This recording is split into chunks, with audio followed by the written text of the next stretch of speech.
Cuando mi prima te avisa, un día no estaba acá, mi sa que me estaba haciendo estaba acá, joven, me conto con mi prima, te digo mi, ata chicha tiene a mami chichi, chichi, ata, vos te miras sur, me dice, que tomo stop, me da che per proprio arriva, ma solo mi sono tabata, mi dai una duda ainda, no?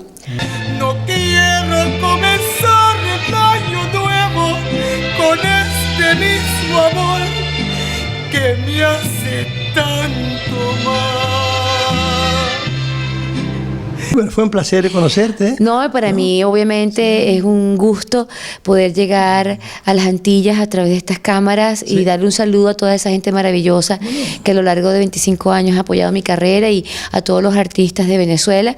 Y tener la oportunidad de dar esta entrevista en un país tan distante como Holanda, pues se hace doblemente atractivo.